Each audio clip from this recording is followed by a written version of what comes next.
5월 12일 어썸 큐티 시작하도록 하겠습니다. 이제 본격적으로 하나님께서 이제 예레미야를 사용하십니다. 예레미야가 사명의 길을 떠난 거죠.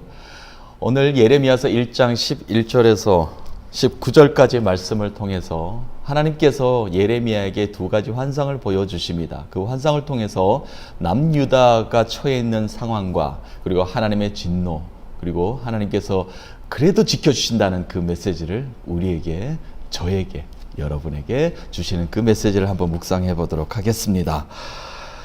자, 11절에 먼저 하나님께서 질문으로 시작하십니다. 여호와의 말씀이 또 내게 임하니라 이르시되 여호와야, 예레미야야, 내가 무엇을 보느냐 하시매 내가 대답하되 내가 살구나무 가지를 보나이다.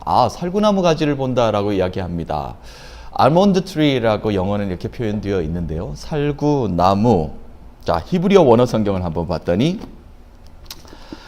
샤케드라는 단어를 씁니다. 샤케드. 그러니까 히브리어 원어는 샤케드. 이렇게 오른쪽에서 왼쪽으로 가는데 모음이 붙어 있을 수도 있고 모음이 자음과 모음으로 되어 있는데요. 모음에 점들이 빠져 있는 경우도 있습니다. 왜 그러냐면은 이 문법이나 문구에서 이렇게 상황과 처해져 있는 것들을 다 알기 때문에 그 문장에 모음을 쓰지 않고 생략하는 경우가 많이 있었어요. 그래서 샤케드란 단어에 모음이 빠져 있는 경우도 좀 종종 있습니다.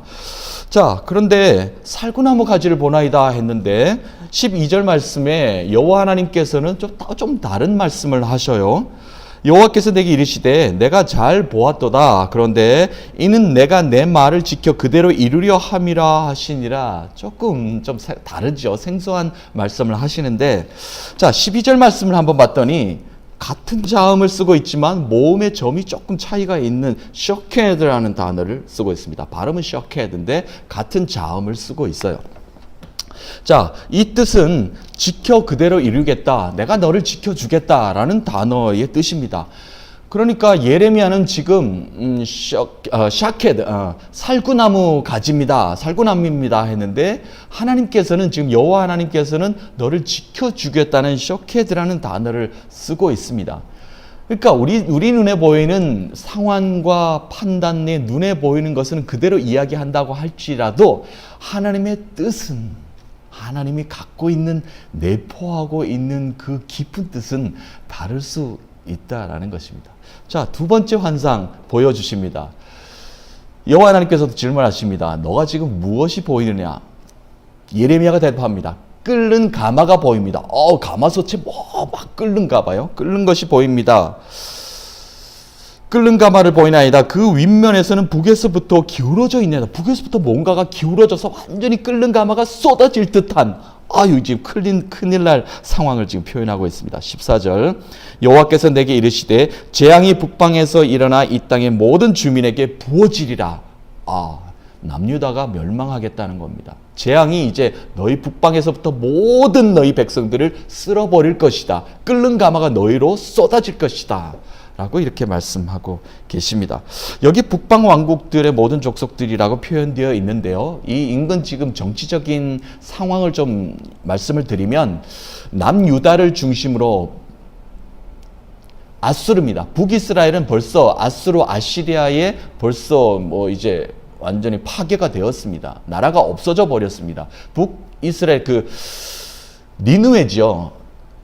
요나 기억하시면 되겠습니다. 요나서에 나오는 그 니느웨를 중심으로 발달한 나라가, 부강한 나라가 아수르입니다. 그리고 이제 신흥 왕국이 이제 바벨론이라는 나라가 이제 국부상하고 있죠.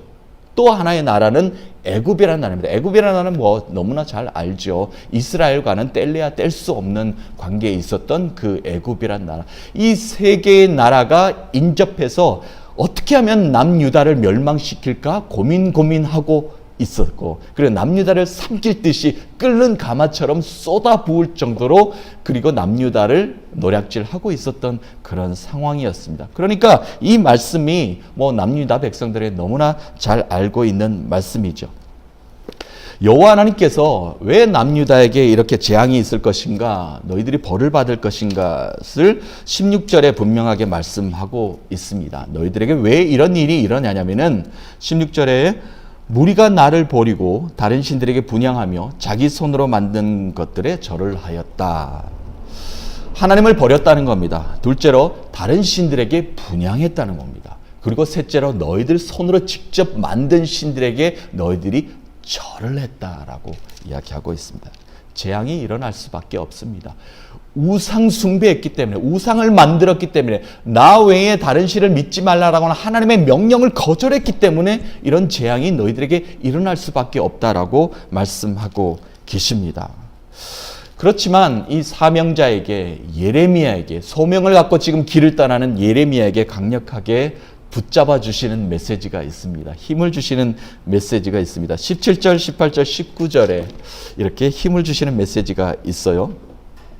제가 한번 읽어보겠습니다. 여러분들 성경책 같이 읽어보시면 여러분에게도 좀 힘이 될 것입니다. 그러나 너는 내 허리를 동이고 일어나 내가 내게 명령한 바를 다 그들에게 말하라.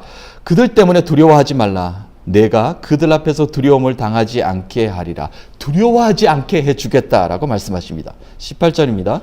보라, 내가 오늘 너를 그 온 땅과 유다 왕들과 그 지도자들과 그 제사장들과 그 땅 백성들 앞에 견고한 성읍, 쇳기둥, 노성벽이 되게 하였은즉, 강력하게 세워주시겠다는 겁니다. 흔들리지 않는 견고한 성읍으로 만들어 주시겠다고 말씀하십니다. 마지막 19절 말씀입니다. 그들이 너를 치나 너를 이기지 못하리니 이는 내가 너와 함께하여 너를 구원할 것임이니라. 여호와의 말이니라. 아멘. 내가 너와 함께 하겠다라고 말씀하고 계십니다. 두려워하지 말라. 또 견고한 성읍이 되게 해주겠다. 그리고 너와 함께 해주겠다. 예레미야에게 강력하게 힘을 주십니다. 힘을 주십니다. 사명자는 그렇습니다. 하나님의 능력을 대언하고 이 땅에서 하나님의 능력으로 이 땅을 변화시켜야 되는 그런 사람이 바로 사명자입니다. 저와 여러분이 하나님의 사명자이죠. 두려워하지 맙시다. 그리고 견고한 성읍으로 만들어 주십니다. 강력하게 무장시켜 주십니다. 그리고 하나님이 우리와 함께 하신다는 그 믿음을 가지고 우리는 담대히 소명을 가지고 사명자로 살아가야 되겠습니다. 말씀을 정리합니다. 우리는 살아가면서 하나님의 뜻이 무엇인지 모르고 우리의 상황만 바라보고 우리는 그것을 외칠 때가 있습니다. 내가 눈에 보이는 상황이 이것이군요. 비록 내 입술에는 살구나무 가지입니다 라고 잘못 표현할 수 있습니다. 그러나 하나님의 뜻은 거기에 있는 것이 아니라, 우리의 생각과 우리의 언어에 있는 것이 아니라 하나님의 뜻은 다른 곳에 있다는 것을 우리는 기억해야 될 것입니다. 비록 우리의 상황이 끓는 가마가 우리를 덮친다 할지라도, 우리의 상황이 어렵다 할지라도, 힘든다 할지라도 우리를 지켜주시고 보호하여 주시고 다시 한 번 더 세워주신다는, 내가 너와 함께 하신다는 그 여호와 하나님의 말씀을 붙잡고 나아갈 때 누가 나를 넘어뜨리겠습니까? 누가 나를 해야겠습니까? 하나님이 우리를 지켜주시기에 우리는 살아갈 수 있는 것입니다. 저와 여러분은 하나님의 사명자입니다. 오늘 사명자로 또 한 날을 살아갑니다. 거룩한 주일을 또 하루를 보냅니다. 한 주를 또 시작하게 됩니다. 하나님이 우리를 도와주십니다. 하나님이 우리와 함께 하십니다. 그 하나님을 붙잡고 힘을 내시고 승리하시는 오늘 한 날, 한 주의 시작이 되시기를 간절히 축복합니다. Be awesome today.